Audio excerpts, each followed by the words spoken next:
Welcome to video 2, What Do You Know About Your Audience? In the last video, you learned what video content marketing was, and you learned about the 5 must-have in successful video content marketing. One of those things included having a clearly defined and targeted audience. Therefore, in this video, we'll talk about why knowing your audience is important, and I'll give you 11 factors to consider when identifying your ideal viewer. So let's get started. In my 20s, one of the most valuable lessons that I was taught was that it really wasn't all about me. I was not the center point of the universe upon which everything rotates around. People were not going to give me stuff simply because I felt I deserved it. And that is a lesson that you can carry on into branding. People are not going to buy your products just because you want them to. Your friends are not going to support your channel just because you want them to.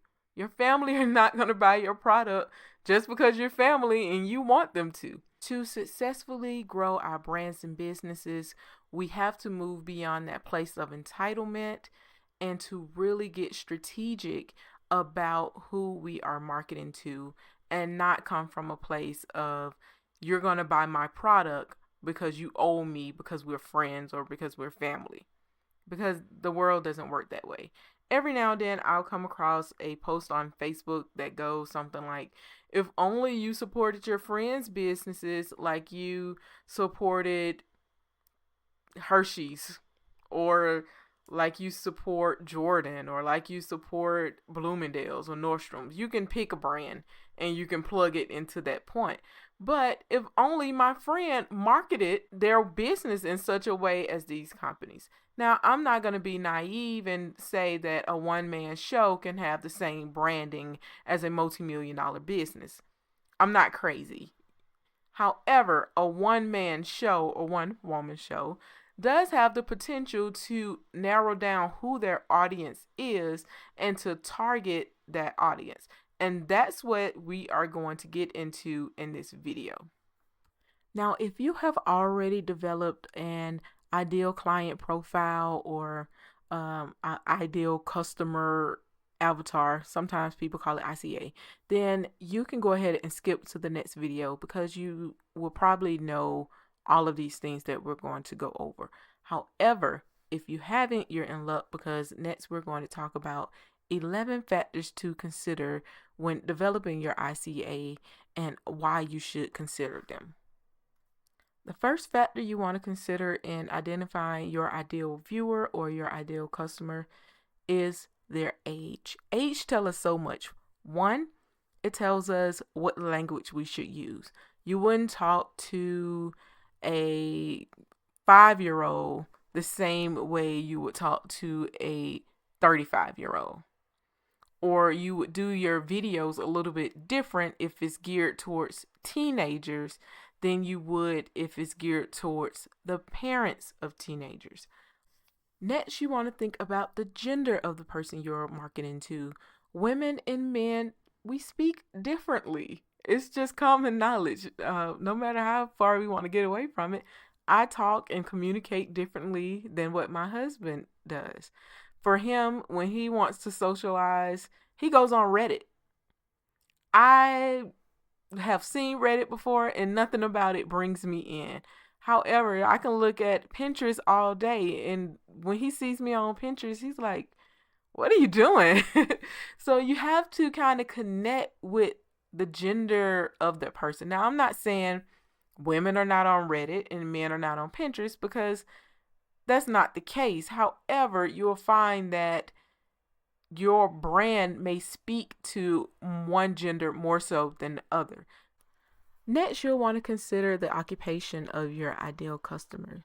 Occupations tell us a lot about who the person may or may not be. For instance, if I am selling career counseling services to those that are going into second career options, then I might look at which occupations has the highest turnover rate because more than likely I'm going to find someone who is not satisfied with their job. Another example on if I wanted to make a video about which steel toe work boots are the best, I wouldn't market that video to a group that is for administrative assistants because they probably don't need steel toe work boots.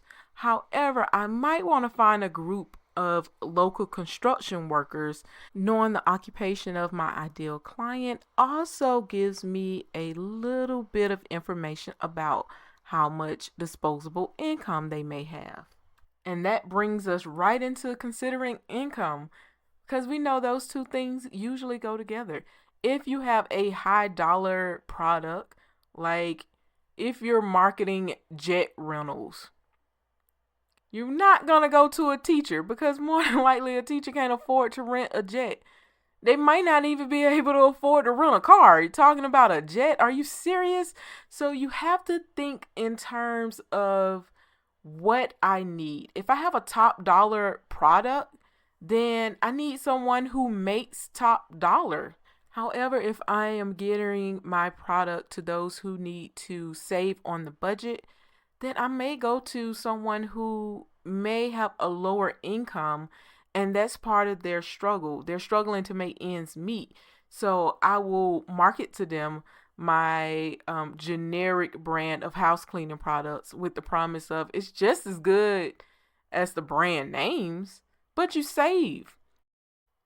Next, you'll want to consider any special interests and hobbies that your ideal customer has. This is going to allow you to identify places that you may find them. With me, for example, I post links to my videos and paper crafting groups on Facebook because I know the people in those groups are interested in videos about paper crafting. Now, it wouldn't make sense for me to go post my links in groups that is talking about politics because more than likely they're not going to be interested. Now, does that mean that my ideal customer can't be interested in both? Not at all. However, the goal is to promote your brand and the place that it is most relevant. Next, you'll want to consider the education level of your ideal customer. For instance, if you are selling GED prep courses, then you want to make sure you're not speaking on a college level because more than likely that's not where your ideal customer is going to be. If they can't understand your marketing, then they're going to say, you know what, I'm not going to be able to understand and use their product. Next, think about the fears your ideal customer may have. Now, I know that makes me sound like a villain. However, we as humans are greatly motivated by our fears because we want to prevent them from coming true. Think about it. If you were marketing a weight loss pill, you wouldn't market it to someone who eats whatever they want and naturally stays thin. You would market it to the person who's at the gym working out, thinking about portion size, but yet they still can't get off those last 5 pounds. Next, you'll want to consider the values of your ideal customer because our values usually don't change over time. That's one thing that's pretty constant because it's not law, but it's the principles of how we run our lives. Now, the next thing you'll want to consider is the relationship status of your ideal customer because this can let us know a lot about them. For instance, if you are marketing your jewelry shop with a video on how to choose the right engagement ring, then you probably don't want to post links to that video on Tinder. I don't even know if Tinder has a place to post links, but you get what I'm saying. Those people are not in the place where they are considering buying engagement rings, so they wouldn't be your ideal viewer. And last on the list, you'll want to consider the spending habits of your ideal customer. Is she a penny pincher or is she loosey-goosey with her money? This will allow you to think about how much convincing this person is going to need in order to get them to buy your product. So, there you have it, 11 factors to consider when identifying your ideal customer. Now, these are not the only 11 factors to consider. It's basically a starting point to identifying who your ideal customer is.